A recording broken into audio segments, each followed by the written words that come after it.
And now we're going to look at two more topics, weight and temperature. We'll focus on weight for just a minute. I'll give you a definition. And there's two different definitions here. Boy, I write that on an angle. That's weird. Anyway, weight and mass. They're related properties of objects, but they're different in a very important way. The weight of an object is a measure of the gravitational force, the pull of the Earth on that object, or the pull of anything on that object. If you left Earth and went over to Mars, your weight is different because Mars is a smaller planet, it has less mass, and so its gravitational pull is smaller as well. And so if you want to lose weight, go to Mars, don't get on a diet, and you will lose weight. So it's supposed to be funny, I don't know. But anyway, in addition to that, even on the Earth here, if you were at sea level, you weigh slightly more at sea level than you do on the top of a mountain. And that's because the farther you are from the center of the Earth, the less the gravitational pull is, and so your weight changes. Okay, but your mass hasn't changed. And so really you haven't changed. It's your relationship to the center of the Earth that has changed, okay? So mass is the amount of matter within an object, and this really comes down to the molecular makeup of the object, how many molecules and how much matter is it within each molecule, right? And so mass is more of a quality of the object, whereas weight is actually more of a relationship between the object and the Earth. However, if you eliminate mass from an object, you will, by default, eliminate weight, right? Or if you add mass to an object, you will add weight to the object, because weight, or the force, is proportional to the mass. But it's also inversely proportional to a distance. So there's other factors that come into the force, okay? Anyway, I wanted to point that out. Even though our units of weight and units of mass are different, we're actually going to use conversions between the two because they're so related to each other. And at typical sea level Earth conditions, we can actually interchange the two units and do some comparisons between the units. Whereas if we move to a different planet or something like that, those units, the conversions are very different. But at our typical situations, or at least near sea level kind of stuff on the Earth, we'll be able to have a standard set of conversions that will hold true. So at least there'll be good approximations anywhere that you are. Okay, so let's take a look at units of weight. Now we're just going to call it weight. We're going to ignore the mass idea. We're just going to call them all weight for right now. Units of weight in the English system. Okay.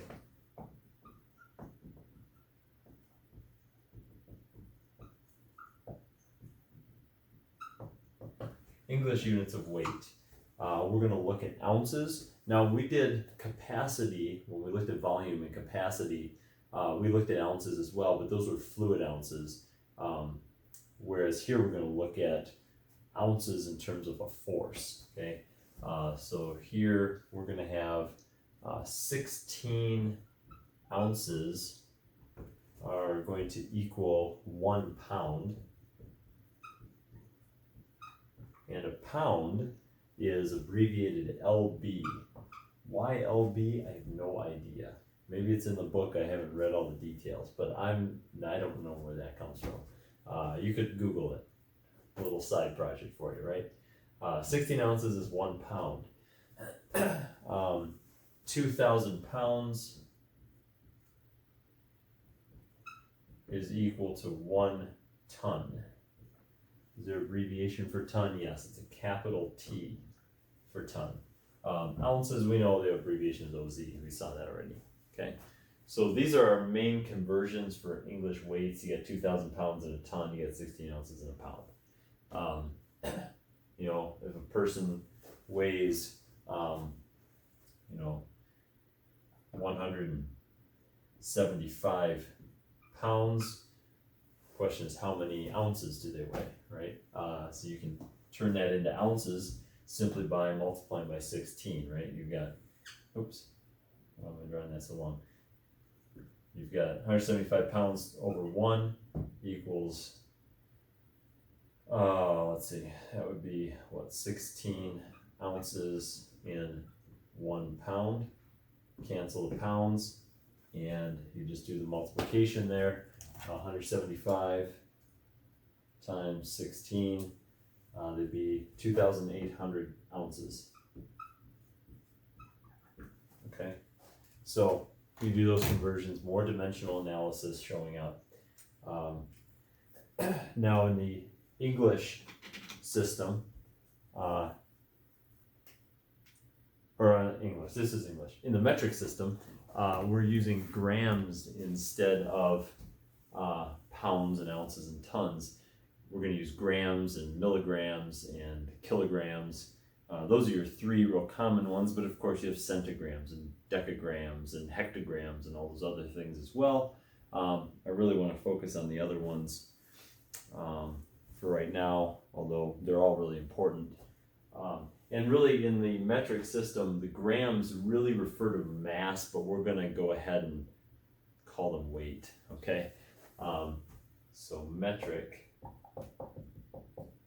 units of weight, and again, technically these are mass, but we're going to call them weight for now.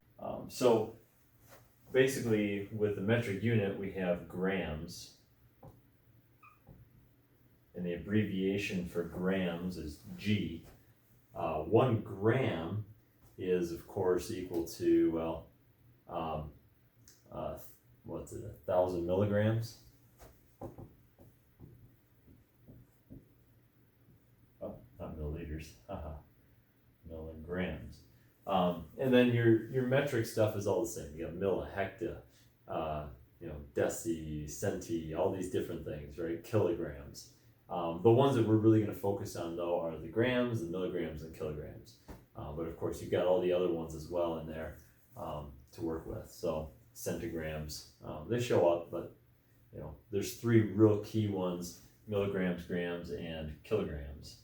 So 1 kilogram is equal to 1,000 grams. Okay, so those are the ones that you're really going to see primarily. And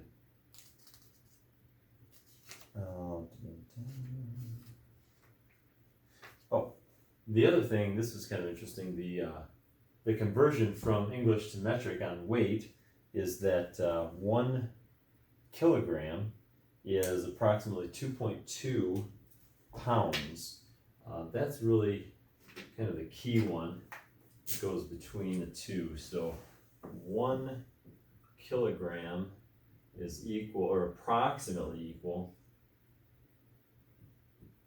to 2.2 pounds. All right, so now if I had a 175 pound person, I can figure out how many kilograms they weigh. Kilograms is a more common conversion. And so we would say 175 pounds over 1 times, now if I want to make that conversion, I need the pounds on the bottom. So it's 1 kilogram over 2.2 pounds. The pounds cancel, and we're left with a division problem, right? So 175 divided by 2.2 is about, we're going to go 80. It's 79.5454 and so forth. So I'm going to go 80 pounds on that, approximately. Or 80 kilograms, my goodness. Get my units straight here. 80 kilograms, okay, approximately. So, more dimensional analysis. Okay. So anyway, that's the idea of weight. You can do conversions within the English system conversions within the metric system, and I just gave you a couple here, but if you see hectograms, based upon our discussions with length, with hectometers, you can probably figure those out. There's just multiples of 10, moving the decimal back and forth or adding zeros back and forth, okay? But this is a key one. Obviously these two are key, and then this one right here is really key, converting between kilograms and pounds, and that allows us really to go from one side to the other here, or back the other way.